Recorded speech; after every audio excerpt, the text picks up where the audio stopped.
السلام عليكم ورحمة الله وبركاته.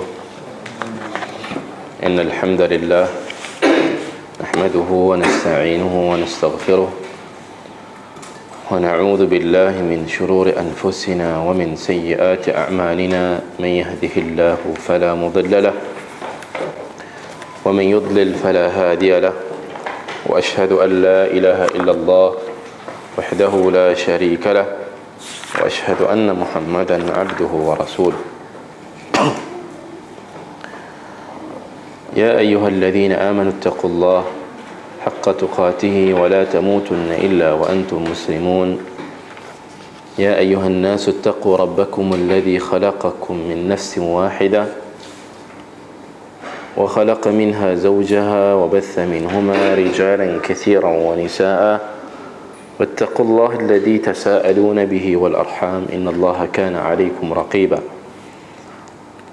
يا أيها الذين آمنوا اتقوا الله وقولوا قولا سديدا يصلح لكم أعمالكم ويغفر لكم ذنوبكم، ومن يطع الله ورسوله فقد فاز فوزا عظيما. أما بعد، فإن أصدق الحديث كتاب الله، وخير الهدي هدي محمد صلى الله عليه وسلم، وشر الأمور محدثاتها، فإن كل محدثة بدعة وكل بدعة ضلالة وكل ضلالة في النار.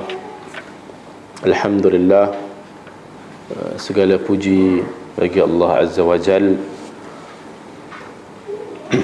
kerana dengan izin dari Allah serta taufik dan hidayah darinya, kita masih lagi diberi kesempatan untuk menyambung siri pengajian kita, pengajian kitab Al-Adabul Mufrad karangan Al-Imam Al-Bukhari rahimahullah.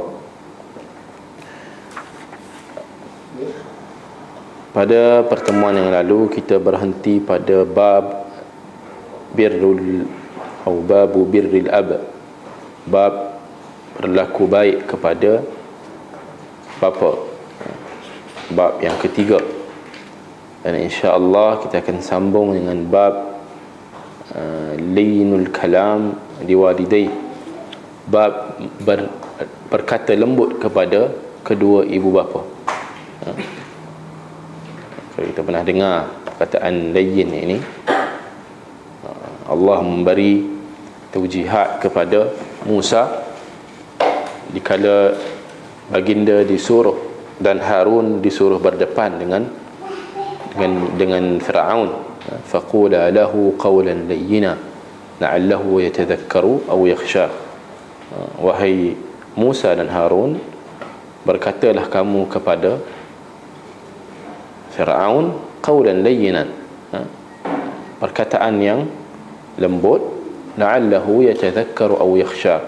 Moga-moga dengan perkataan lembut kamu itu Firaun sedar, ingat akan hakikat dirinya, dan juga berasa gerun dan takut akan kebesaran Allah Azza wa Jalla.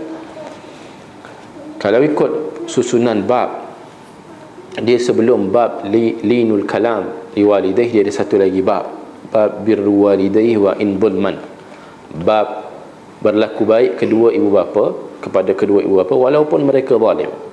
Tapi satu hadis dalam bab ini hadisnya dhaiful isnad, hadisnya dhaif.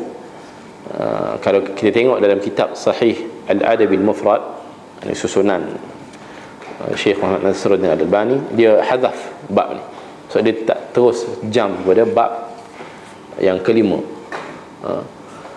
Maka atas dasar itu kita nak baca boleh lah, tapi hadis itu hadis yang dhaiful isnad, di mana ada rawinya Sa'id itu majhul, tidak diketahui tentangnya. Hadis secara ringkas kita mungkin baca yang dhaif, yang mana tidak ada maknanya baik, tapi tetap dia dhaif dari segi sanad. Yang mana Nabi SAW an Sa'id al-Qisi an Ibn Abbas qala, ini athar daripada Ibn Abbas, katakan ma min muslim, tidaklah seorang muslim itu padanya ada dua ibu bapa, ini ibu dan ayah, walidani musliman yang Islam, yang muslim, yuslihu ilaihima muhtasiban, dia berlaku baik kepada kedua ibu bapa itu dan mengharapkan ganjaran daripada perlakuan baik itu, illa fatahallahu lahu babaini ya'ni minal jannah, kecuali Allah buka kepada insan ini, muslim ini, dua pintu, yakni pintu dari syurga. Wa in kana wahidan fa wahidan, sekiranya ada seorang je, yakni yang tinggal hanyalah ibu ataupun bapa sahaja, maka satulah pintu. Wa in aghdaba ahadahuma lam yardallahu anhu hatta yarda anhu, dan jika dia menyebabkan salah seorang daripada mereka itu marah kepadanya, menyebabkan mereka tidak redha kepada si anak ini, yang muslim ini, maka Allah tidak redha kepada muslim ini sehinggalah kedua ibu bapanya redha. Qila, dan ditanya, wa in zalamah, walaupun kedua ibu bapa itu menzalimi anaknya. Ini jawab Ibn Abbas, wa in zalamah, walaupun kedua ibu bapa itu menzaliminya. Syarhul kalimat dalam hadis ini disebut wa in zalamah, ini ayy bil umur dunyawiyah, ini menzalimi dalam hal duniawi, bukan menzalimi dalam hal yang kita kata dini, bukan umur diniyah, umur duniawiyah. Ala kulli hal, hadis ini adalah hadis yang dhaif, sudah pasti, yani asar ini asar yang dhaif, tidaklah ia menjadi hujjah. So kita tidaklah perpanjangkan perbincangan tentangnya.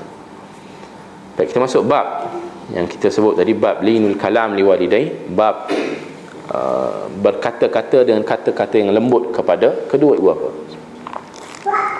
Haddathana Musaddad qala haddathana Ismail ibn Ibrahim qala haddathana Ziyad bin Mikhraq qala haddathani Taysalah ibn Mayyas qala kuntu ma'an najdat فأصبت ذنوبا لا أراها إلا من الكبائر فذكرت ذلك لابن عمر قال ما هي؟ قلت كذا وكذا قال ليست هذه من الكبائر، يعني الكبائر هن 9: الإشراك بالله وقتل نسمة والفرار من الزحف وقذف المحصنات وأكل الربا وأكل مال اليتيم وإلحاد في المسجد والذي يستخر وبكاء الوالدين من العقوق.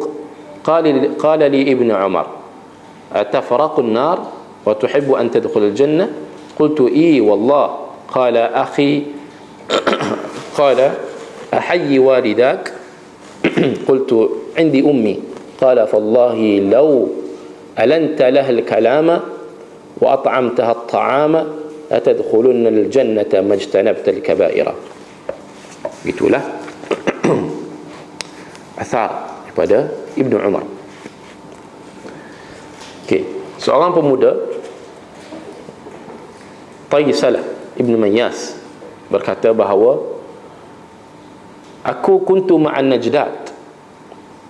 Najdat ni dalam Syarhul Kalimat disebut Dr. Luqman As-Salafi, pengarang kitab tahqiq ini ataupun syarah kepada Al-Adabul Mufrad ini, Rashul Barat, dia menyebut An-Najdat ini ashabun Najdah bin Amir Al-Khariji wa hum qaumun min Al-Haruriyah. Okay? Najdat ini satu kumpulan ataupun kaum daripada Haruriyah. Siapa Haruriyah ni? Haruriyah ini terkenal dengan fikrah ataupun sinonim dengan Khawarij. Haruriyah ini dia nisbah kepada Harura, satu negeri ataupun satu kawasan, satu baldah yang mana dekat, disebutkan dalam 2 batu daripada Kufah, Iraq, dan di sanalah markas ataupun center munculnya kumpulan atau kaum yang dinamakan Al-Haruriyah ini. Dia firqah ini telah bermula pada zaman Nabi SAW, namun dia bertambah kekuatannya, batalion dia, kekuatan dia bertambah pada zaman Amirul Mukminin Ali bin Abi Talib radhiyallahu anhu. Ikut sejarahnya secara ringkas, Al-Haruriyah ni mereka keluar terhadap Ali, kharaju alaih, dan Ali memerangi mereka dengan sekeras-keras perang. Tercatat dalam sejarah bahawa Ali memerangi kumpulan Khawarij, bahkan membunuh mereka. Al-Haruriyah ini yang kita kata tidak lari, bahawa bahkan para ulama bila ditanya, bila tengok contoh Syekh Saleh Al-Fauzan, bila ditanya man humul Hururiyah, humul Khawarij. Hururiyah ni adalah siapa? Mereka adalah Khawarij. Mereka mentakdimkan akal ke atas nakal. Mereka mendahulukan akal berbanding nakal. Dan ini adalah asas usul yang utama kenapa mereka lari daripada manhaj yang sebenar, daripada agama. Bahkan inilah asas yang mana-mana ahli yang terseleweng daripada agama pun, inilah asas utama mereka, iaitu mereka mentakdimkan akal berbanding nakal apabila mereka mengqiyas nas-nas. Bila dapat nas, mereka lebih cenderung untuk mengqiyaskan nas itu berbanding menerima nas itu terlebih dahulu secara, kita kata, literal, secara zahirnya. Kerana asas, kalau kita belajar hadis, yang pertama hak kepada hadis adalah menerimanya secara zahir. Lepas itulah kita pergi ke step yang seterusnya, yang mana ada keberangkalian maksud tersirat di sebalik perkataan Nabi, dan ia sudah pasti dah mengikut step yang kita fahami. Ini manhaj talaqi wal istidlal, antum ambil dengan Dr. Fadlan, mesti dibicarakan hal ini. Sudah pasti yang paling utama mentafsirkan hadis ialah sahabat, kibarus sahabat, kemudian diikuti dengan stage-stage yang seterusnya di kalangan tabi'in dan tabi'ut tabi'in. Maka guru Haruriyah ni, mereka diiktiraf, bahkan Ibnu Hajar menyebut mereka sebagai sekumpulan yang tidak mengiktiraf sunnah, yang menolak sunnah, la ya'tarifuna as-sunnah. Sebegitu besar ataupun keras label yang diberi kepada grup Al-Haruriyah ini di sisi Ibnu Hajar. Mereka menolak sunnah. Kita kata mereka anti hadis. Waktu kita kata sebesar-besar anti hadis ni, ramai anti hadis. Anti hadis ni satu labeling yang umum. Cuma sekarang ni spesifiknya anti hadis ni mereka yang contemporarily, secara contemporary-nya, bila kita berbicara tentang anti hadis, mereka yang kita kata menolak hadis secara jelas atas asas ia tidak sama levelnya, genuinity dia ataupun ketulinannya dengan Al-Quran. Itu asas kita kata anti hadis yang contemporary, yang kita sama dengan grup Quraniyun pada zaman awal Islam dulu. Itu asas perjuangan mereka. Pada pandangan mereka, Al-Quran tidak ada syak wasangka tentang ketulinannya, maka kita terima Al-Quran. Hadis antara sebab utama ditolak kerana kesangsian kita terhadap ketulinan hadis. Sebenarnya bukan kesangsian, itu kejahilan mereka terhadap sejarah pembukuan hadis itu sendiri. Begitulah mereka yang membawa ideologi anti hadis pada saat ini, pada zaman alaf baru ini.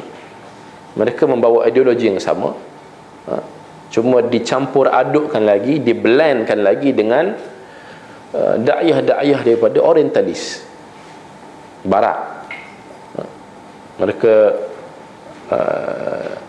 kebanyakan mereka yang datang daripada, yang graduate, yang ada latar pengajian mereka di negara-negara barat. Pergilah tokoh-tokoh anti hadis daripada negara Arab sekalipun, check background, latar belakang pengajian mereka, pasti ada susur galur pengajian mereka di negara-negara barat, sudah pasti. Dan itulah tujuan barat sekalipun. Mereka invite, mereka beri laluan kepada sarjana Muslim untuk pergi terbang ke negara-negara mereka, mengkagumi apa yang ada, sampai kagum kepada perbincangan ilmiah tentang agama Islam di negara mereka, sambung master, sambung PhD di sana dalam isu, dalam majal ataupun bidang pengajian Islam. Dan kita faham, kita orang mukmin beriman dengan firman Allah Azza wa Jalla, "Walan tarda ankal yahud walan nasara hatta tattabi'a millatahum." Orang Nasrani dan Yahudi tidak akan sesekali redha akan umat Islam selagi mana kita tidak mengikut jejak langkah agama mereka. Secara umumnya zaman ini, bila kita kata Nasrani dan Yahudi, secara umumnya kita refer kepada Barat. Majoriti negara-negara Barat, kuasa-kuasa Barat dikuasai oleh dua kelompok terbesar ini, Nasrani dan Kristian dan Yahudi. Adapun pemikiran, doktrin pemikiran lain, komunis, sosialis, atheis, dia adalah, kita kata, produk pemikiran yang lahir daripada dua doktrin ini, ataupun manhaj pemikiran Kristenisasi dan kita kata Yahudi ini. Lahirnya mereka daripada asas kedua-dua ini, tidak lain dan tidak bukan. Betapa liciknya mereka sejak zaman berzaman mengatur langkah yang sangat sistematik, yang sangat, kita kata, terancang untuk menjerumuskan umat Islam akhirnya ke dalam perangkap mereka. Orang pasang perangkap, dia tak pasang jelas-jelas perangkap kan. Siapa yang biasa berburu, di mana pasang perangkap atas jalan tar tu kan, ataupun atas tanah rumput yang jelas nampak, dia akan sembunyikan perangkap-perangkap dia dengan daun-daun dan sebagainya. Begitulah sikap orang yang memasang perangkap. Dan beginilah para ulama bercerita dan berbicara tentang, kita panggil al-ghazwul fikri, perang intellectual war, kita panggil perang intelektual, ataupun kita panggil satu lagi yang dinamakan para ulama al-harakat al-haddam, gerakan-gerakan pemusnah kepada Islam. Antara yang paling besar, yang utama, kita panggil main sponsor dia, ialah Nasrani dan Yahudi. Mereka lah yang melahirkan anak-anak dan cucu-cucu kepada ideologi mereka, lahir daripada mereka. Datang ke Malaysia, dia olah sikit, nampak ketimuran, nampak terima agama, tapi cuba datangkan fahaman anti hadis dengan uslub satu penilaian semula. Hadis satu penilaian semula. Siapa baca buku-buku karangan, contoh Kasim Ahmad, dan juga karangan-karangan mentornya Hasan Hanafi dan sebagainya, Prof Hasan Hanafi Mesri yang menulis forward kata-kata luar dalam buku hadis penilaian semula, jelas masyhur dia itu tokoh liberal. So mereka semua ni bersatu padu lah, cuma label je lain, label je lain, tapi brand je lain, tapi matlamat mereka sama, ingin menghancurkan agama Islam. Kerana pada asasnya mereka tidak akan redha kepada agama Islam sebagaimana umat Islam tidak mengikut ijazah langkah mereka. Maka begitulah grup-grup ini. Asas mereka ialah, ciri-ciri utama mereka ialah mereka mendahulukan akal berbanding nakal. Taqdim al-aql ala al-naqal. Dan grup-grup ini, corak-corak pemikiran ini, kalau kita boleh kata, telah wujud sejak zaman Nabi sallallahu alaihi wasallam, telah wujud sejak zaman sahabat radhiyallahu anhum ajma'in. Ia tidak baru, brand je baru, asasnya adalah asas yang sama. So grup Haruriyah ni dia mengkafirkan Ali atas asas pengkafiran itulah, kerana mereka Khawarij ni makruf mengkafirkan pelaku maksiat kan. So bila pemimpin yang melakukan maksiat, apa saja bentuk maksiat, keluar daripada wilayah hududullah, ketetapan Allah, maka mereka dikatakan berbuat maksiat, maka pelaku maksiat layak dikafirkan. Orang yang kafir, pemimpin yang kafir, orang yang kafir layak dibunuh, murtad. Pemimpin yang kafir dibunuh dengan cara digulingkan pemerintahannya, dibunuh. Sebab itu Ali radhiyallahu an, bila dia membacakan surah Al-Kahfi ayat 103, qul hal nunabbi'ukum bil akhsarina a'mala alladhina dhalla sa'yuhum fil hayatid dunya wa hum yahsabuna annahum yuhsinuna sun'a. Katakan, Allah sebut dalam surah Al-Kahfi, katakanlah wahai Muhammad, adakah ingin kami khabarkan kepada kalian kumpulan yang al-akhsarina a'mala, paling rugi dalam amalan mereka. Mereka paling banyak buat amal, paling rugi dalam bisnes ni. Apa kita kata bisnes rugi ni sinonim dengan dunia perniagaan. Orang yang berniaga, apakah jenis perniagaan yang paling rugi sekali? Siapa ambil bisnes ni? Secara simpelnya, orang yang meletakkan modal paling banyak tapi rugi 1%. Betul? Konsep mudah lah perniagaan. Dia letak 1 juta, rugi pun 1 juta. Inilah ciri-cirinya. Nunabbi'ukum bil akhsar, al-akhsarina a'mala, paling rugi. Dia penat lelah melakukan amal, tapi satu pun amal dia tidak diiktiraf di sisi Allah Azza wa Jalla. Alladzina dhalla sa'yuhum fil hayatid dunya, mereka yang mana Allah sebut dhalla sa'yuhum, usaha-usaha amalan yang mereka usahakan atas dunia ini daripada hal kebaikan, dhalla, sesat. Wa hum yahsabuna annahum yuhsinuna sun'a, tapi mereka menyangka mereka telah buat yang terbaik. Itu sifat orang rugi. Di dunia pun macam tu dah sifat orang rugi. Di akhirat pun lagu tu juga kan. Orang yang masuk bisnes, dia rasa dia buat terbaik lah. Melabur situ, melabur sini, hire CFO ni, hire CEO ni, bankrupt, tak dapat apa. CEO dia tinggal office, CFO dia pergi ke office lain, pelabur-pelabur tarik diri, dia bankrupt. Sebesar-besar kerugian. Begitu jugalah yang ditafsirkan oleh Ali radhiyallahu an. Ali kata apa? Antum ya ahla Harura. Ni ayat ni untuk kamu wahai ahla Harura.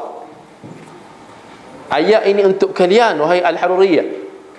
Kamulah yang menyangka setiap apa amalan kamu yang cantik, yang baik dalam hal kebaikan, tapi di sisi Allah Azza wa Jalla dhalla sa'yukum, tak ada nilai, kosong. Tapi kamu berasakan kamu telah melakukan hal yang terbaik. Ayat ini untuk kamu, Ali kata. Kerana apa? Kerana mereka mendahulukan akal apabila mengkiaskan sunnah, mengkiaskan qaulullah dan qaulur rasul. Sebab itu cerita sikit lagi. Term Haruri ni dah famous di kalangan sahabat kepada mereka yang tunjuk pandai berbanding dengan nas. Aisyah radhiyallahu anha dalam satu kisah, dia hadis ni thabit dalam Sahih Bukhari dan Muslim, cuma berbeza lafaznya. Seorang perempuan yang datang kepada Aisyah radhiyallahu anha, nama Mu'adzah atau Ma'adzah. Dia bertanya kepada Aisyah, wahai Aisyah, adakah kami kena, orang perempuan kena qada solat idza taharat, apabila seorang perempuan itu suci daripada haid dia, adakah kami kena qada salat kami? Kerana dia menyangka salat ini lebih besar daripada puasa. Apa perkataan pertama keluar daripada lidah, lisan Aisyah? Aharuriyati anti, adakah kamu ni geng Haruriyah? Kau ni Haruriyah kan? Maksudnya term Haruriyah ini sinonim dah dengan pada zaman sahabat dengan orang yang suka guna akal dalam mentafsir nas, menyifatkan golongan ini dengan sifat, dengan nama ataupun label Haruri adalah ma'ruf dan masyhur di sisi para sahabat. Boleh bagi label kepada siapa yang mentakdimkan akal daripada nakal ni Haruri. Dia term yang lebih kita panggil broad, yang lebih general. Cumanya antara sikap dan sifat yang masyhur Al-Haruriyah ni, grup Haruriyah, ialah Khawarij. I'tiqad mereka i'tiqad khariji, keluar kepada pemimpin Islam atas dasar mereka melakukan maksiat, maka layak untuk dijatuhkan.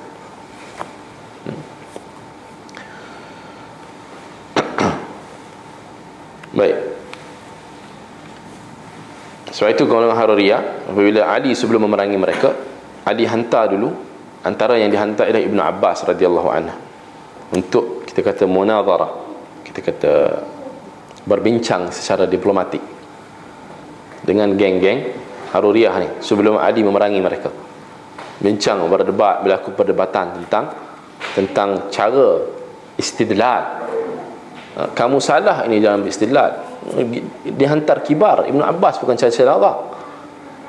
Yang balik bersama Ibnu Abbas dikatakan lebih kurang 2,000. Remain lah beberapa orang, beberapa ribu, wallahualam, anak tak sure berapa bilangan, tapi adalah yang kita panggil kembali kepada kebenaran, mengikut sedar setelah dikhabarkan akan kebenaran dalam beristidlal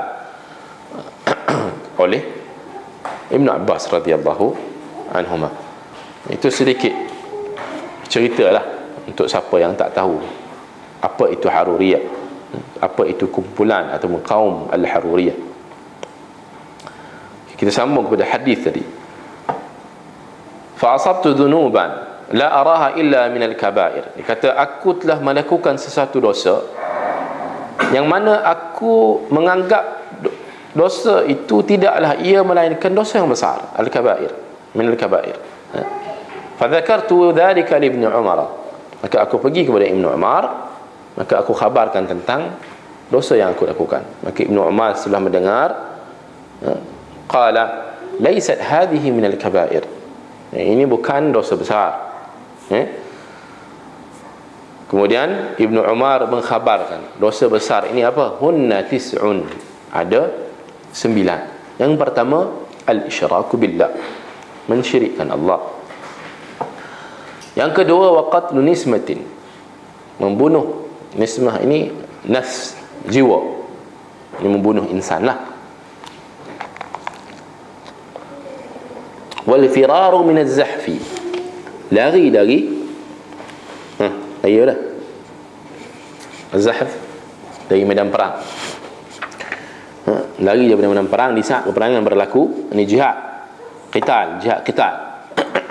Of course lah, dia ada pembincangan yang detail lah. Kalau kita tengok konteks akhir zaman ini, sejauh manakah seorang muslim itu dikira sebagai zahf ataupun al-firar min az-zahf, itu perbincangan detail di kalangan ulama. Wa qadhful muhsanat, dan mengqadhaf, menuduh seorang perempuan yang suci dengan tuduhan zina. Itu dosa besar, tanpa saksi dan tanpa bukti yang kukuh. Wa aklu riba, makan riba. Wa aklu malil yatim, makan harta anak yatim. Wa ilhadun fil masjid, dan melakukan ilhad di dalam masjid. Ilhad ni banyak pendetilan dia. Secara umumnya ini at-tajawuz an hududillah. At-tajawuz an hududillah, melampau atau melangkau daripada hudud-hudud yang Allah tetapkan. Wa ikhtiyaru sabili syirki wal bid'ati, dan mengambil jalan atau pemilihan kepada hal-hal yang bersifat bid'ah dan syirik. Wa ilhadun fil masjid, kan? Banyak ilhad berlaku di masjid. Kita boleh ceritalah nanti. Walladhi yastakhir, dan mereka yang istiskhar. Istiskhar ni disebut dalam, dirincikan dalam syarhul kalimat, minas sukhriyah. Sukhriyah ni istihza', dia panggil apa? Buat lawak jenaka, mempersendakan. Al-istihza' min insan wad-dhahk alaihi wa idhakun nas min. Kita buat lawak, kita ambil seseorang itu jadikan bahan lawak, jadikan insan, orang ramai gelak kat dia. Itu sukhriyah. Apa? Sindir lah, buat jenaka tentang orang, mangkit lawak dan sebagainya lah, dan yang sinonim dengannya. Apa saja antum nak beri definisinya, itulah. Dan ia berlaku dengan tersebarnya dan meluasnya di kalangan masyarakat. Bahkan ia dilihat sangat enteng dan sangat tidak ada apa-apa. Sedangkan mengikut hadis yang sahihul isnad ni, Ibnu Umar kata ia termasuk daripada 9 dosa besar. Yang main-main. Zaman orang duk edit gambar, zaman orang duk edit poster, kan? Poster ada gambar sekian-sekian, edit jadi dialog tertentu untuk idhakun nas. Ni disebut idhakun nas. Mula kita gelakkan dia, lepas tu kita edit, kita buatkan idhak, membuatkan insan gelak kepada dia. Tak kira lah video ke, edit video ke, Musalaf alhamdulillah dia edit video-video yang baik. Dia termasuk hal yang dikategorikan sebagai dosa besar. Wa bukaul walidain minal uquq, dan juga air mata kedua ibu bapa hasil daripada penderhakaan anak. So ini konteks point kita, bab yang kita mengaji ni, bab lainul kalam, apa ni, liwalidain, bab berlembut perkataan kepada ibu bapa. Itu yang terakhir, yang ke-9, dosa yang ke-9. Qala li Ibnu Umar, disambung Ibnu Umar berkata kepada, atafraqun nar wa tuhibbu an tadkhula jannah. Wahai pemuda, tidakkah kau ingin, ataupun tidakkah kau takut kepada neraka? Tidakkah kau ingin menjauhkan diri kamu daripada neraka? Dan sukakah kamu, cintakah kamu untuk masuk syurga? Qultu wallah, sudah tentu, wallahi demi Allah aku nak jauhkan diri aku daripada neraka dan masuk ke syurga, cinta yang aku untuk masuk syurga. Maka ditanya, ahai walidak, adakah masih hidup? Ibnu Umar tanya dia, masih hidupkah ibumu, kedua ibu bapamu? Qultu indi ummi, yang tinggal di sisi aku hanyalah ibuku. Ayah dah meninggal, ada ibu. Maka Ibnu Umar kata, fa wallah, demi Allah, law alanta laha al-kalama wa at'amtaha at-ta'ama la tadkhulunna al-jannata majtanabta al-kaba'ira. Kalaulah engkau berkata dengan perkataan yang lembut kepadanya, yakni kepada ibumu, wa at'amtaha at-ta'ama, dan kamu beri dia makan, sediakan dia makan ke, hantarkan dia makanan ke, dan call Pizza Hut delivery, suruh hantar rumah dia ke, ataupun suapkan dia makan, inilah yang terbaiknya. La tadkhulunnal jannata majtanabta al-kaba'ira, kamu akan pasti, la tadkhulunna ini siratul tawkid dalam bahasa Arab, pasti kamu akan masuk syurga. Lam dengan nun syiddah itu ada tawkid, alat-alat pemberi penekanan bahawa hal itu yang pasti benar. Kamu pasti akan masuk ke dalam syurga selama mana kamu menjauhi al-kaba'ira, 9 dosa-dosa besar yang tadi. Kamu menjauhi syirik dengan Allah, kamu menjauhi membunuh jiwa yang tidak halal kamu bunuh, kamu tidak lari daripada peperangan, kamu tidak menuduh perempuan yang suci dengan zina tanpa bukti, kamu tidak makan riba, kamu tidak makan harta anak yatim, kamu tidak melakukan ilhad dalam masjid, kamu tidak melakukan sukhriyah, mengejek-ngejek dan menggelakkan insan, dan kamu tidak menderhakai, membuatkan kedua ibu bapamu menangis kerana penderhakaanmu. Sebagaimana kamu menjauhi 9 dosa besar ini, berlembut kata-katamu dengan kedua ibu bapamu, menyediakan makanan untuk kedua ibu bapamu, insya-Allah syurga adalah milikmu. Begitulah hadis yang kita baca sebentar tadi.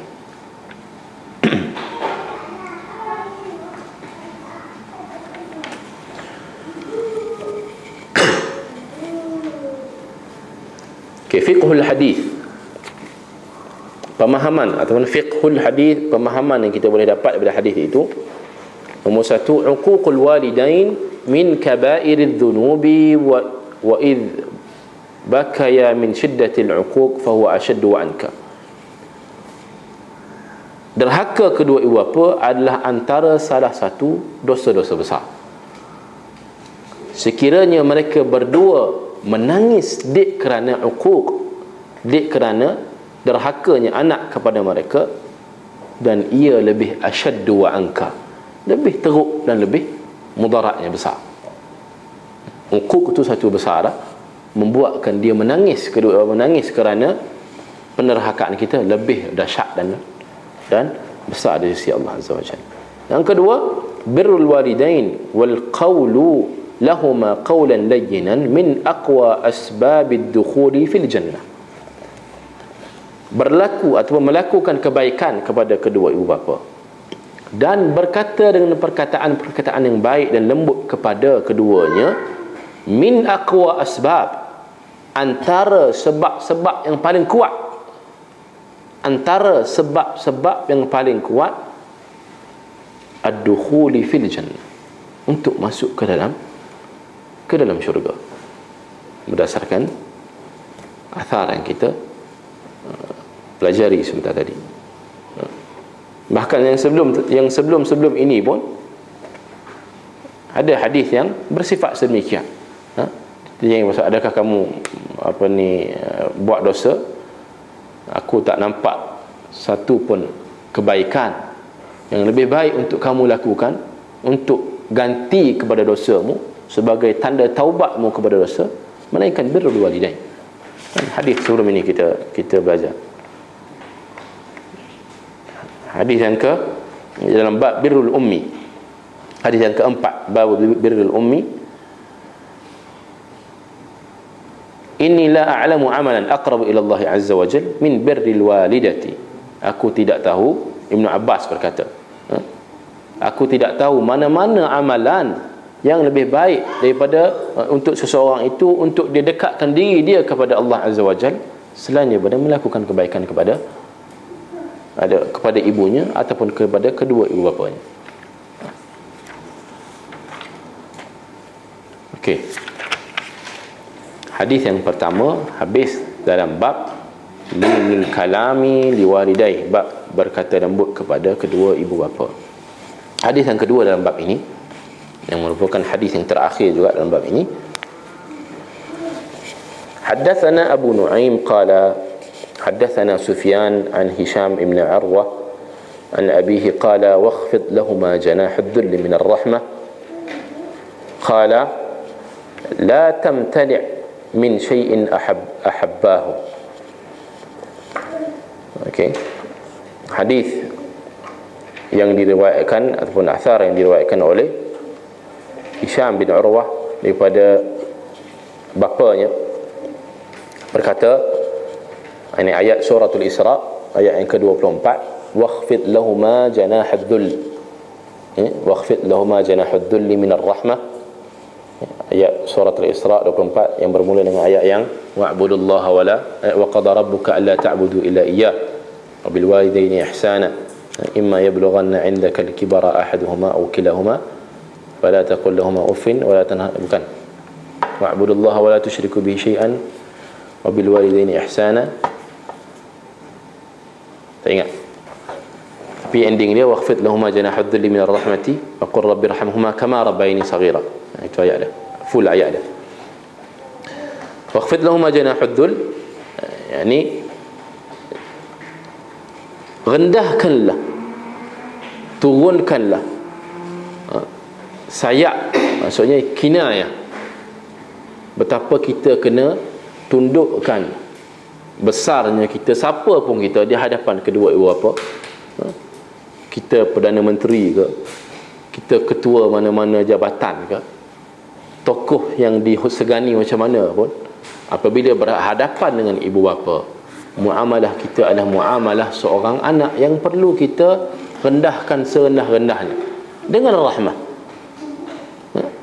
Janahad dhulli minar rahmah, dengan rahmat, bukan tunduk sesaja, taat tak tentu kala tu. Janahad dhulli minar rahmah, tunduk dengan penuh rasa hina di depan ibu bapa dalam bentuk kita memberi rahmat kepada mereka. Okey, kita bincang awal-awal tu. Bahkan bab-bab yang ke depan ada bab yang macam mana bila kita berhadapan dengan ibu bapa yang menyuruh pada maksiat. Kita faham semua bab birrul walidain, dia tidak overlap dengan bab ta'atul makhluk fi maksiatil khaliq. La ta'atan li makhluqin fi maksiatil khaliq. Tidak taat seorang makhluk dalam hal maksiat kepada pencipta. Itu tidak overlap. Taat ataupun berlaku baik kepada ibu bapa, ia satu tuntutan agama, selagi mana ia tidak bercanggah dengan apa yang Allah suruh. Berkata bapa kepada Hisham Ibn Urwah, la tamtani' min syai'in ahabba. Apa makna, apa tafsir kepada ayat waqfid lahuma janahad dhulli minar rahmah ni? La tamtani' min syai'in ahabba, janganlah kamu halang apa sahaja yang mana kedua ibu bapa kamu sukai. Maksudnya memenuhi apa yang dia suka. Kalau dia suka sekian, penuhilah. Bid'ah tak lah. Kita kata tadi, benda yang selagi mana ia tidak. Sebab tu ayat yang kita katakan wa qada rabbuka alla ta'budu illa iyyah, Allah memulakan dengan Allah menetapkan kepada kamu alla ta'budu illa iyyah, janganlah kamu menyembah selain Allah. Kemudian disambung dengan wabil walidaini ihsana, dan berlaku baik dengan kedua ibu bapa kamu. Ini jelas bahawa taqdim at-tauhid, taqdim at-ta'ah, Allah mendahulukan ketaatan kepada Allah Azza wa Jalla mengatasi segalanya. Namun datangnya syariat melakukan kebaikan kedua ibu bapa, nak tunjuknya maqam tinggi amalan melakukan kebaikan kepada ibu bapa, sebagaimana yang kita baca dalam hadis-hadis yang telah kita lalui bersama. Dan ayat lain pun wa'budullah, Allah mulakan sembahlah Allah, wa la tusyriku bihi syai'an, dan janganlah kamu mensyirikkan Allah dengan sesuatu pun. Sama, wabil walidaini ihsan. Okey, maka ditafsirkan bahawa la tamtani' min syai'in ahabbahu, janganlah kamu halang apa sahaja yang dia suka. Banyaklah bila cerita yang dia suka ni. Termasuklah contohlah calon yang dia suka. Soalan yang sebelum ini, yang kuliah-kuliah sebelum, apa, macam mana bila ditanyakan dalam isu jodoh, yang sebaiknya ialah jika ada jodoh yang kita kata calonkan oleh kedua ibu bapa, itu yang terbaik. Selagi mana kita rasa itu okey, kita pun berhak untuk menilai. Dan ibu bapa pun dalam hukum menikahkan anaknya, dia tidak ada kuasa mutlak. Kita bincang baru ni, dia hanya ada kuasa menghalang jika tidak sekufu sahaja. Adapun memaksa untuk anak dia menerima calon yang dia jodohkan, itu ia bukan satu kewajipan dalam agama. Ia bukan satu kewajipan dalam agama. Dan kalau kita bincang tentang hadis ridal rabbi fi ridal walidain wa sakhtur rabbi fi sakhtil walidain, redha kedua ibu bapa berangkat, redha Tuhan bergantung kepada redha ibu bapa, murkanya Tuhan bergantung kepada murka ibu bapa, ia tidak termasuk bab nikah kahwin. Ia tidak masuk bab nikah kahwin. Kerana nikah kahwin ni yang Islam ni agama yang sangat memahami fitrah. Kerana agama Islam datangnya daripada fitrah. Kan? Fitratallahi allati fataran nas 'alaiha. Islam ni agama fitrah. Macam fitrah insan nak kahwin ni, suami isteri itu yang perlu kancingnya, bukan besan yang perlu kancing. Betul? Fitrah dua insan berlainan jantina untuk disatukan dalam kehidupan berumah tangga, ia memerlukan persefahaman, penerimaan, redha kedua-duanya, bukan redha kedua mertua tu. Tak. Namun agama memberi hak, autoriti kepada wali, bukan untuk memaksa, tapi kita panggil monitor, menasihati, bahkan diberi dalam satu level menghalang jika benar calon kepada anak perempuan dia ini memang bukan setakat tak semenggah lah, memang tak elok agamanya. Especially dia tahu lelaki ini bukan kerana dia ada calon lain, itu main kotor itu. Dia tahu dia sebab aku ada calon lain, anak kawan aku, masa aku nak fitnah calonnya anak aku, ini salah, tak boleh. Tapi jika kita tahu, jika ayah itu tahu bahawa anaknya calon itu adalah memang diketahui umum seorang yang tidak baik agamanya, akhlak buruk dan sebagainya, cuma anak biasalah, anak remaja, love is blind, kan? Cinta itu buta, semuanya haram di saat bercinta, tidak dilanggar semua. So di sana ada peranan wali, tapi bukan untuk memaksa. Namun ia menjadi satu yang lebih baik jika, especially kalau antum tak ada calon apa semua, datang mak ayah, datangkan calon yang baik, tak, kamu tidak mempersoalkan atau menentang, itulah yang lebih baik. Dan juga hal-hal yang lain, apa sahaja yang mak ayah kita suka dan kita cuba penuhi kesukaan mereka. Contoh, kita nak belajar di satu tempat, tapi mak ayah kita tak suka, dia prefer kita mengaji kat sini, kan? Contohlah antum nak pergi mengaji Madinah, tapi mak ayah kata ngaji kat Madinah di Malaysia je lah, di Mediu sama je, kan? Tak boleh, di Madinah buat sunnah apa semua, tempat pejuang sunnah. Ada sebab lah, mungkin mak ayah ni berbeza, jangan sama sebagaimana anak-anak pun berbeza. Mungkin mak ayah ni pun manja juga, dia tak boleh jauh dengan anak-anak dia, so dia perlukan anak-anak yang dekat dengannya. Lagi-lagi dah kalau bilangan anak itu sedikit, maka keutamaan kita penuhi apa yang mak ayah kita suka. Walaupun kita rasa, oh aku kalau boleh pergi mengaji Madinah ni memang terbaik. So termasuk dalam hal ini, ia menjadi lebih aula, lebih afdal untuk kita penuhi keinginan yang disukai oleh ibu bapa kita, selagi mana ia tidak bersanggah dengan syarak. Bersanggah dengan syarak tak? Antara belajar di Mediu dengan belajar di Universiti Madinah, tak bersanggah dengan syarak, kan? Dia kekal dalam status harus, kan? Al-ibah kekal, al-aslu fil asya' al-ibah.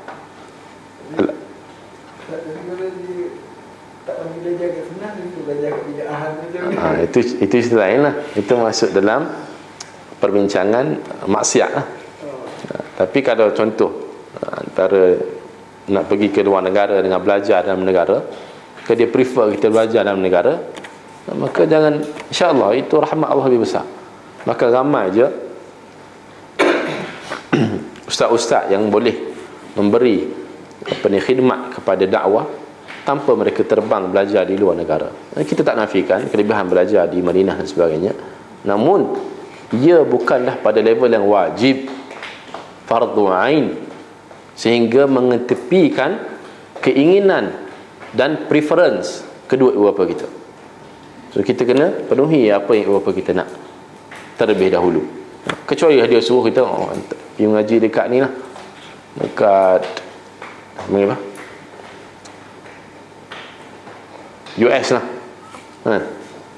Belajar apa ni?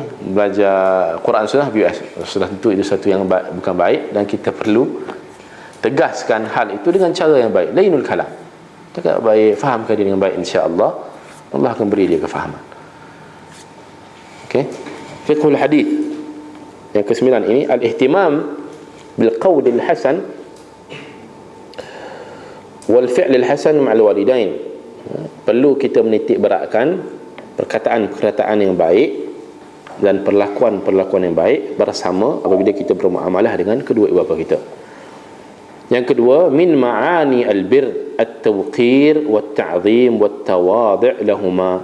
Antara makna-makna definisi kepada al-bir ni, berlaku baik ni, ialah at-tawqir, menghormatinya. Menghormati apa saja yang dia suka.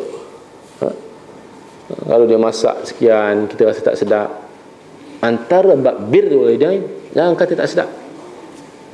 Kan? Kenyang ke, pandai-pandai lah, kan? Pandai-pandai lah kita auta untuk menyebabkan kita makan juga, kan? Tapi banyaklah cara politik antum. Kalau dengan kalau siapa yang dah beristeri dan bersuami, kita boleh kona dalam hubungan suami isteri yang tak sedap pun kita tak sedap, untuk menjaga hati suami atau isteri. Apatah lagi ibu bapa, min babil aula, lebih utama. Tauqir, menghormati segala apa yang baik yang dia utarakan. Menghormati pendapatnya yang baik. Bahkan kalau pendapatnya yang tidak baik, cara menghormati, bermuamalah dengan pendapat itu ataupun menentang pendapat tersebut dengan tentangan yang baik. Antara tentangan yang baik kita belajar tadi adalah lainul kalam, berkata dengan perkataan baik, memilih perkataan-perkataan yang baik, memilih tone suara yang baik, memilih suasana yang baik untuk menyatakan penentangan kita ataupun ketidaksetujuan kita. Itu semua adalah min ma'ani al-bir, definisi al-bir, berlaku baik. Kita kena cakna semua psychological state dia tengah murung ke sekarang, baru lepas bergaduh dengan bapak kita ke, kan? Baru lepas bank call untuk settlekan hutang ke. So psychologically tak berapa kena untuk kita. Tiba-tiba mak saya tak suka mak cakap macam ni, it's not proper, tak proper pilih waktu tersebut, kan? Mak duk masak apa semua, masa itulah nak bahas sebab apa yang kita tak bersetuju dengan pendapat mak dan ayah kita. So kena pilih waktu yang sesuai, kena pilih ruang lingkup yang sesuai. Mungkin ramai sanak saudara, masa itu jugalah kita tentang pendapat mak kita. Sebagaimana kita ada ego kita, begitu juga mak dan ayah kita lebih besar egonya. Dia ditegur oleh anak di hadapan sanak saudara yang ramai, itu sudah tentu mencalar egonya. Antum jika ditegur di hadapan kawan kamu, rasa okey ke? Oh, alhamdulillah, saya meniru Muawiyah menyuruh orang tegur, rakyat menegur.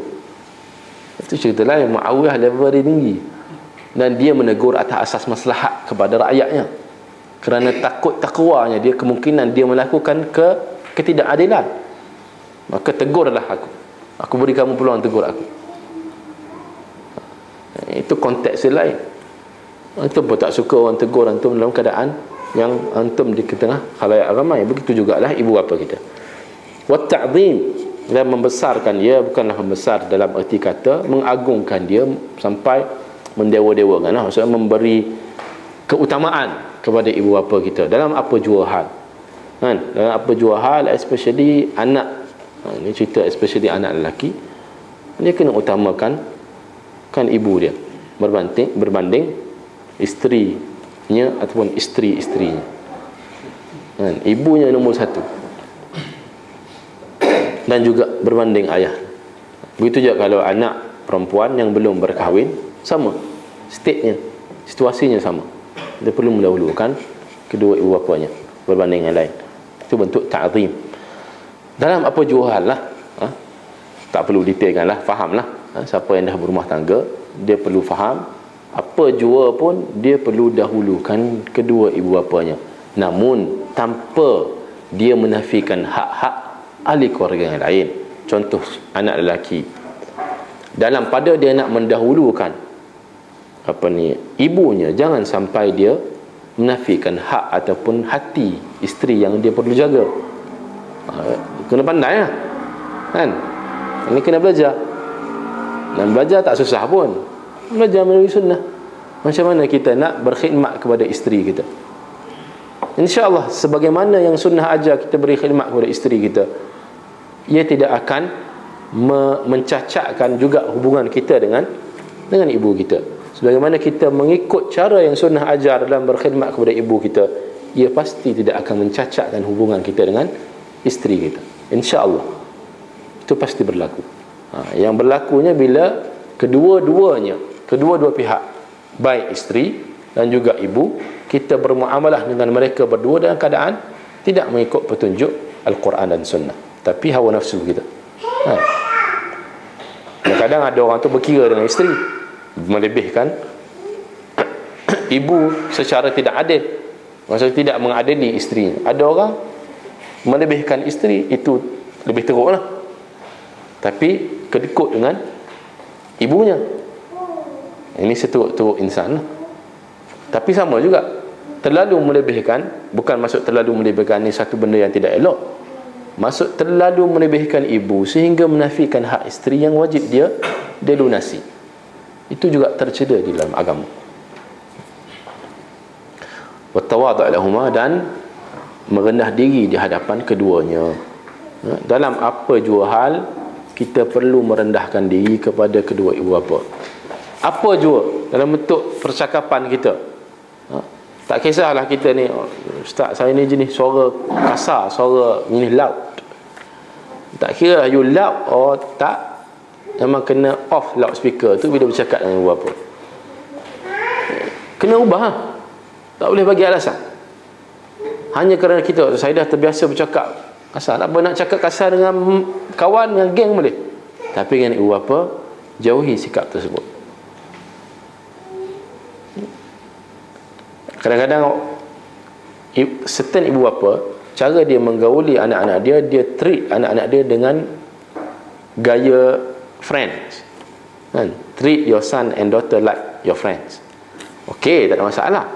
Tapi kadang-kadang that kind of treatment dia membawa kepada uquq, dia membawa kepada hilangnya hormat kerana terlalu friendly. Macam mana ayah, itu tak kena lah. Jangan contoh ibarat panggil, address mak ayah dia dengan nama kan?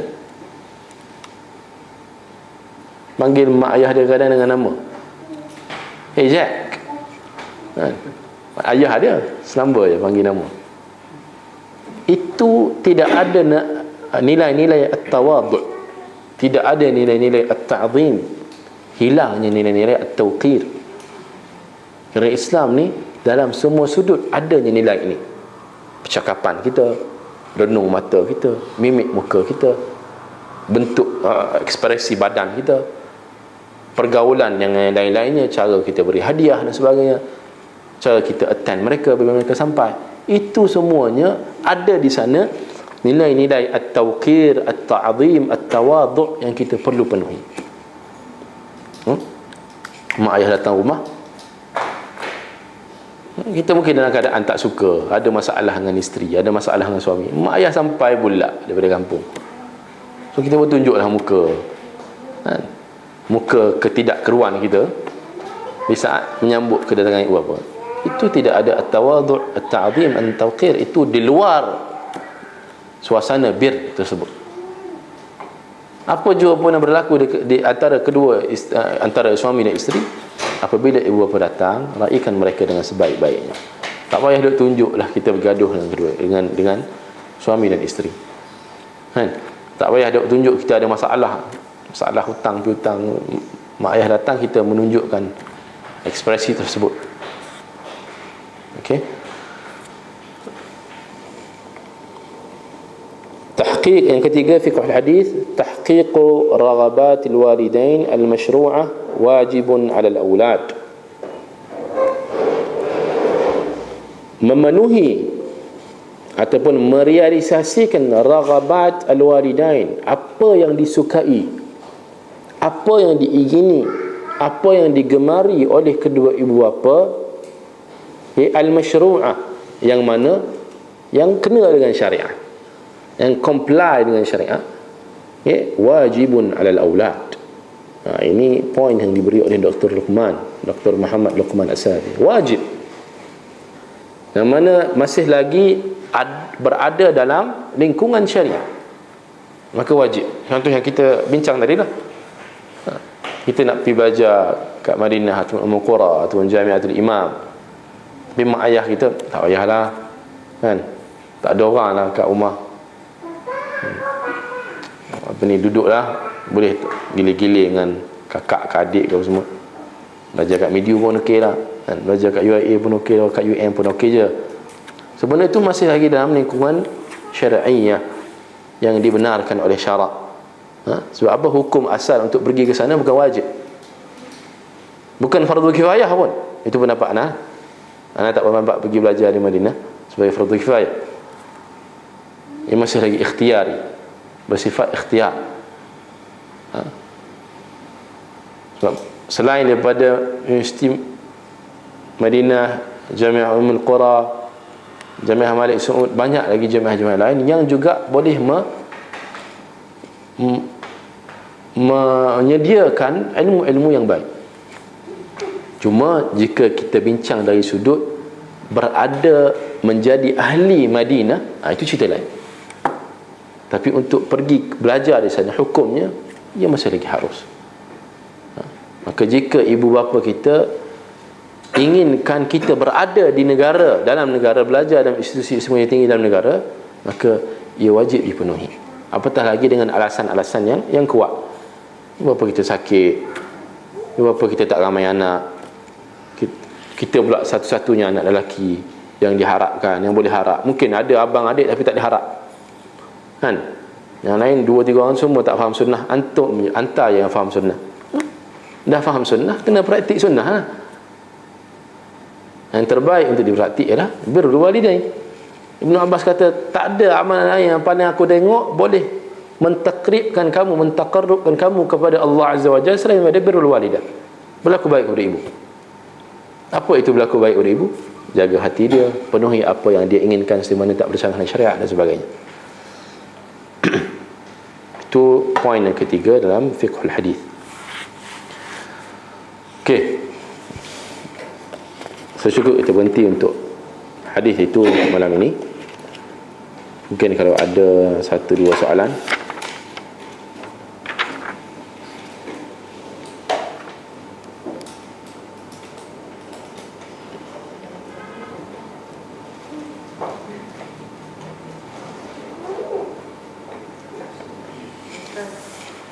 Kalau macam bapak yang tak tanggungjawab, satu yang pernah jual anak ke, satu anak ke hati, lepas tu ada tak jumpa bapak tu, kan?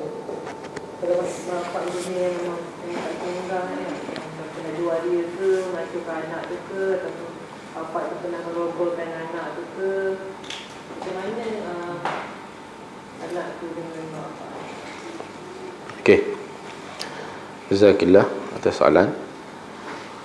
Jadi kita kena bezakan antara melayan ibu bapa dengan baik, itu satu tanggungjawab seorang anak, berbanding dengan membezakan perangai ibu bapa itu sendiri.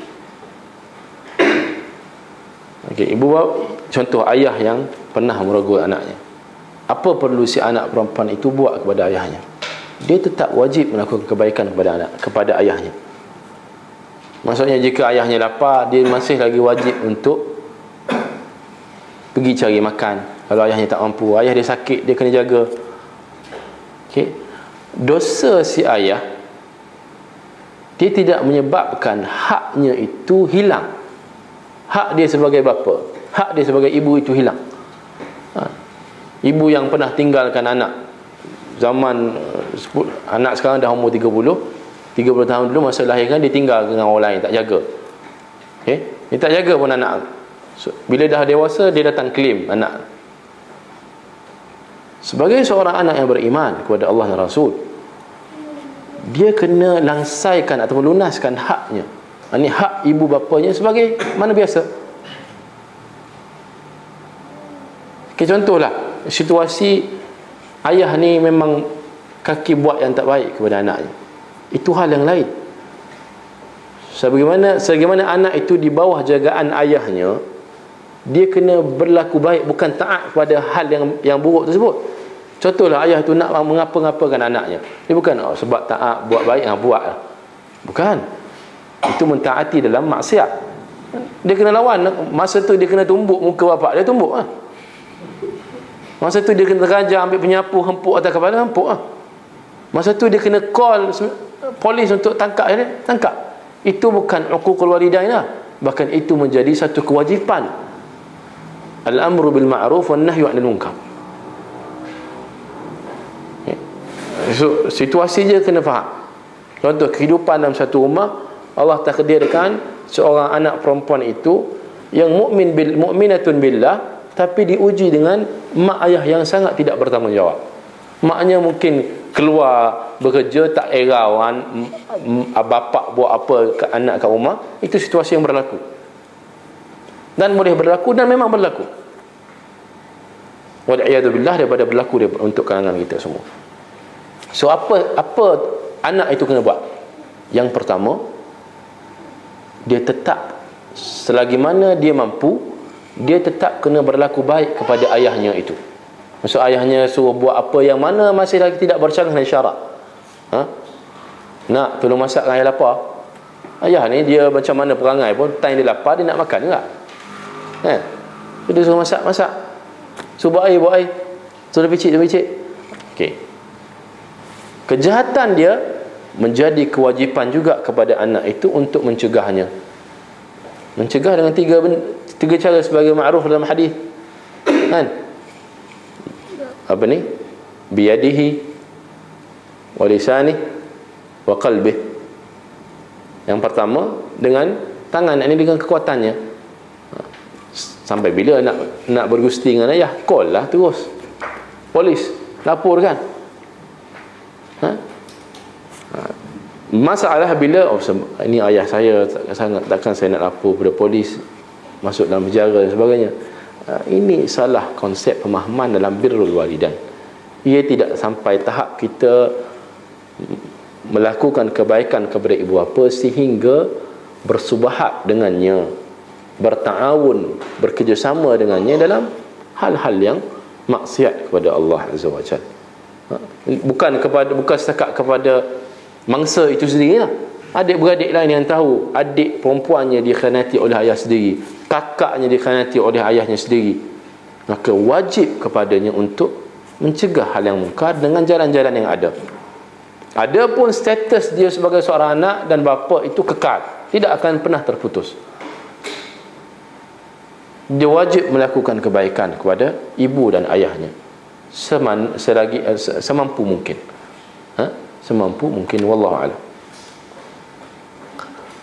Fadhal. Tadi ada situasi Muawiyah benarkan ada bukit je kan. Dan dia kan perlembagaan dah dia kan yang dia kuliah kerajaan pun dikira perlembagaan yang benarkan rakyat berhimpun secara aman. Jadinya kalau contoh satu pihak ni dia nak beruntung tapi bukan nak, dia bukan nak gulingkan kerajaan ataupun nak menyatakan bantahan, dia nak nyatakan bantahan, tapi macam kan dia kerajaan benarkan buat demo dalam stadium kan. Jadi adakah orang yang dalam sertai demonstrasi yang aman tu yang kerajaan sediakan tu, adakah salah apa? Siapa yang salah ni? Kan, adakah salah tak apa? Kan sebenarnya orang yang cakap Khawarij ni orang yang pergi demonstrasi nak guningkan kerajaan Khawarij kan. Ataupun fikiran Khawarij ni dia pergi demonstrasi tu atas rasa benda tu dah diiktiraf oleh kerajaan. Baik. Okey, satu kena bezakan apa yang berlaku zaman Muawiyah dengan zaman sekarang. Muawiyah tidak berada pada pentas demokrasi. Dia pentas pemerintahan Islam. Dan beliau Muawiyah radhiyallahu an itu atas dasar takwanya, takwa pribadinya, dia membuka rakyatnya, menegurnya jika dia berlaku zalim di saat dia menyampaikan khutbah. Kan kisah dia 3 kali dia beri ruang. Atas dasar itu juga ulama kiaskan dibenarkan menasihati pemerintah di saat pemerintah meminta untuk dinasihati. Antara waktu dan detik dan ketika dan suasana yang dibolehkan kita menasihati pemerintah secara terbuka. Berdasarkan kisah ini, sudah tentulah itu pendapat yang bukan muktamad, yang boleh dikhilafkan padanya. Adapun isu sekarang, perlembagaan kita nombor 1, ia adalah perlembagaan insani, bukan perlembagaan rabbani. Ia sebuah dustur insani, dustur perlembagaan yang diterbitkan hasil acuan insan, olahan insan. Okay? Bukan datang daripada dicedok 100% daripada Al-Quran dan Sunnah. Okay. Sudah tentulah ada di sana defek dia, kekurangan dia. Maka atas asas kita mentaati dalam hal yang ma'ruf, apa yang tidak kena padanya, sebagai ahlu sunnah kita jangan meraihkan hal yang tidak kena padanya. Mana yang kena kita taati, mana yang tak kena kita bukan menghidupkannya. Ini isu dia, kita menghidupkan budaya demonstrasi. Ya, kita bercakap tentang perlembagaan sendiri memberi keizinan berhimpun. Nak berhimpun lah. Berhimpun dengan demonstration lain. Ini pendapat saya. Demonstrate dia punya keluhan, tak puas hati, spanduk, berguling. That is demonstration. Berhimpun kalau benar-benar aman, tak masalah. Tapi satu lagi lah, hakut tariq, hakut turuq. Kita bincang dalam bab menjaga hak-hak jalan. Okey. Adakah hadis yang melarang kita mengganggu hak jalan, lebih kita agungkan kebenaran perlembagaan untuk berhimpun secara aman berbanding hadis tersebut? Maka kita yang faham Ahlussunnah, kita kerajaan bagi berhimpunlah. Sebenarnya apa yang kerajaan seru, yang mana tidak baik, kadang kerajaan beri keizinan bukan bermakna dia come and demonstrate. Itu bukan mesejnya. Atas dasar ini adalah prinsip-prinsip ataupun ciri-ciri asas negara demokrasi. Antaranya kebenaran berhimpun. Memang ada dalam demokrasi. Mana-mana negara demokrasi tidak ada ciri-ciri kebenaran memberi rakyatnya hak berhimpun, itu bukan demokrasi namanya. Maka sekarang kita kena faham, negara kita berada pada pentas demokrasi. Maka antara ciri-ciri yang kena masukkan ialah keizinan kepada rakyat untuk berhimpun secara aman. Okey. Kejap, ana habiskan. Di sana kerajaan ada pilihan tak? Dia tak ada pilihan sebenarnya. Semasa dia nak mengeluarkan, menyiapkan dia punya perlembagaan itu, dia tidak ada pilihan untuk keluarkan kebenaran tersebut. Kerana itu ciri demokrasi. Cuma ditulis sejarah, inilah perlembagaan kita yang kena dengan demokrasi. Antaranya, masuk poinnya adalah kebenaran untuk rakyat berhimpun secara aman setelah mendapat permit. Okey. Dia tak syarah. Namun ada pula, namun jika bersanggah dengan hak-hak jalan sebagaimana Nabi SAW bersabda, dia takkan ada dalam perlembagaan demokrasi syarah-syarah macam tu. Tapi kita yang faham, kita kena khabarkan kepada ummah.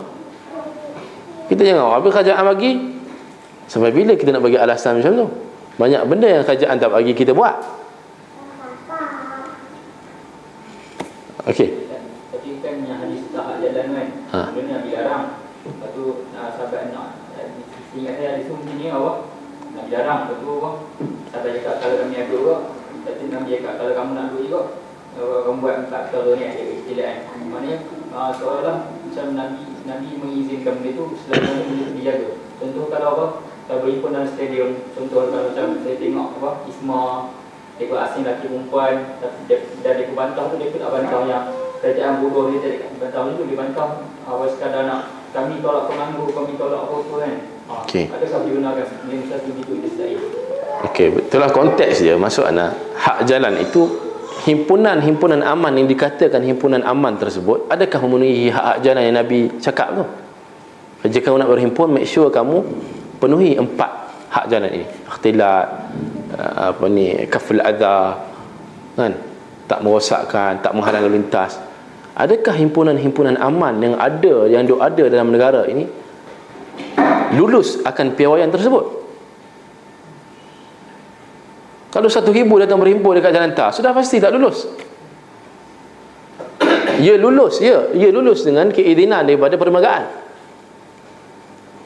Sekarang orang setengah-setengah pihak duk kerajaan tidak mempraktikkan Quran dan Sunnah. Time ni dia pun tak praktik Quran Sunnah kan?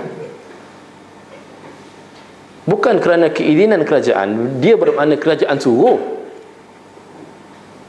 Izin bukan bermakna redha. Pinjam perkataan yang masyhur. Izin bukan bermakna redha. Izin juga bukan, apatah lagi izin bermakna suruh.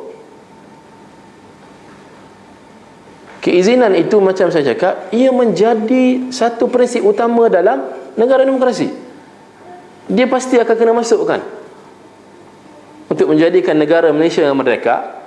Negara perlu diacukan dengan acuan demokrasi, dan antara ciri-ciri banyak demokrasi ialah kena ada free apa? Freedom of speech, freedom of assembly, dan macam-macam freedom lah. Faham? Dia tak ada pilihan. Kerajaan, pihak yang menuntut kemerdekaan pada masa itu tidak ada pilihan untuk buat no, kita nak demokrasi tapi ini yang kami nak. Tak boleh berhimpun, no freedom of speech. Tak ada. Dia tak akan berlaku kemerdekaan tanpa adanya ciri-ciri tersebut dalam perlembagaan negara.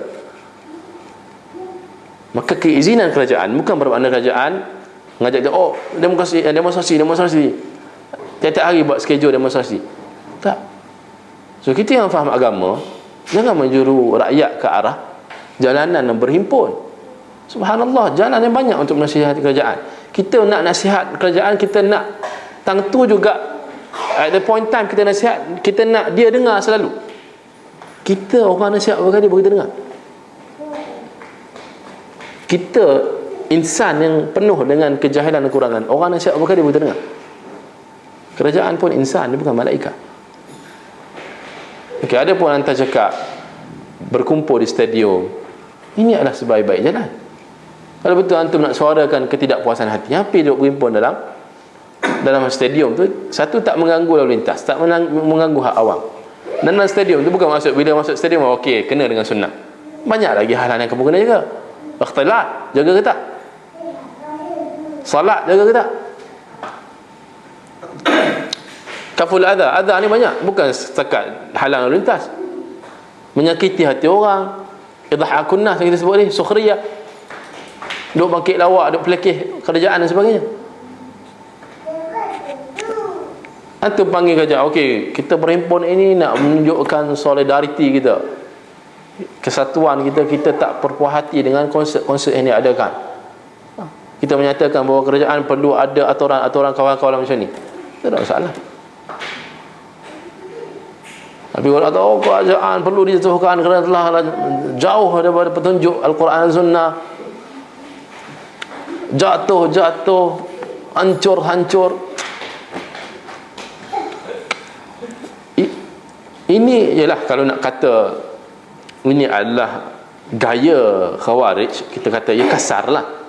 Ia satu labeling yang kita kata melampau. Tapi nak atau tidak, kadang-kadang grup-grup ini perlu diberi dengan sanggahan sebegini baru dia terasa.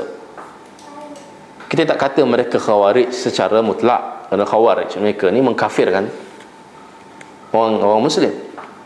Sudah pasti insya-Allah sahabat-sahabat kita tak pernah mengkafirkan para pemimpin. Kalau yang memang ada mengkafirkan pemimpin, memang sahih dah Khawarij bila khilaf. Kalau ada perkataan baik daripada pihak pembangkang maupun kerajaan, dia mengkafirkan pemerintah atas asas dosa-dosa pemerintah yang ada, dia tak ada beza dengan Khawarij zaman Ali, Hururiyah zaman Ali, tak ada beza. Dia sama, tak ada beza.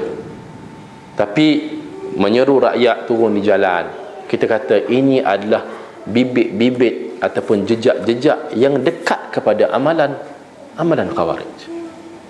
Beza membawa kepada amalan-amalan Khawarij, membawa kepada amalan-amalan syirik. Teropong cari MH300, membawa kepada amalan-amalan syirik. Jadi kalau sah teropong tu guna jin, syirik bila khilaf, tanpa khilaf. Itu kena beza kan. So kita kena fahamkan umat, banyak benda boleh diselesaikan dengan isu-isu, dengan jalan-jalan, dengan haluan-haluan yang baik. Selain daripada himpunan ini, kebanyakannya ia tidak memberi apa-apa kesan, melainkan tekanan yang membingungkan kepada kerajaan. Itu ya. Bagikan bukti apa jenis himpunan jalanan yang memberi kesan kepada dustur perlembagaan kerajaan. Dasar kerajaan tak ada.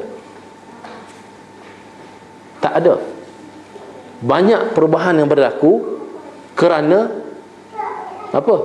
Berubahnya pemikir-pemikir yang berada di sekeliling kerajaan. Maka nak ubah kerajaan yang execute dasar itu, kita kena ubah pemikir-pemikir yang berada di kalangan kerajaan, yang mengelilingi kerajaan, yang menasihati kerajaan, yang menjadi sumber rujukan kerajaan. Itu cara dia. Kita duk berdegang-degang dalam Facebook, Twitter, ia tidak memberi apa-apa. Sampai bila kita nak buat macam tu? An-nasiha iradul khair lil mansur. Nasihat itu ialah bermaksud inginkan kebaikan kepada yang dinasihati. Itu asasnya.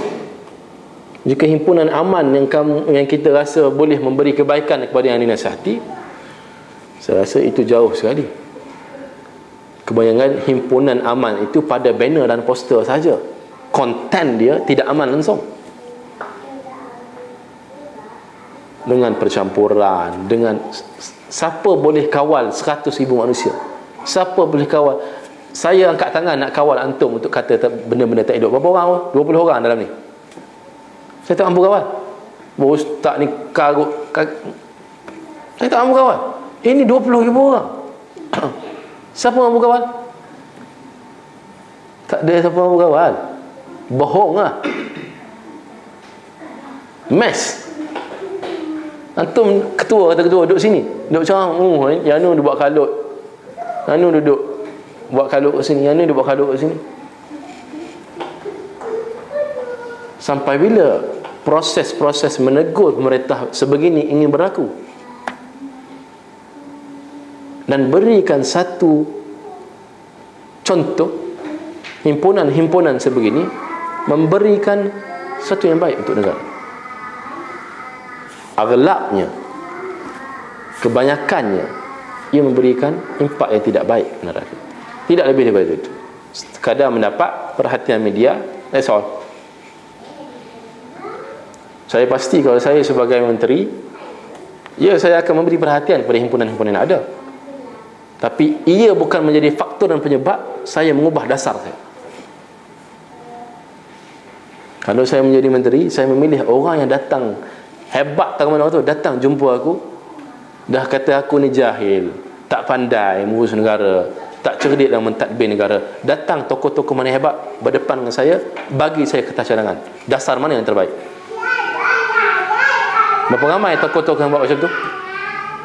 Wallahu ta'ala alam.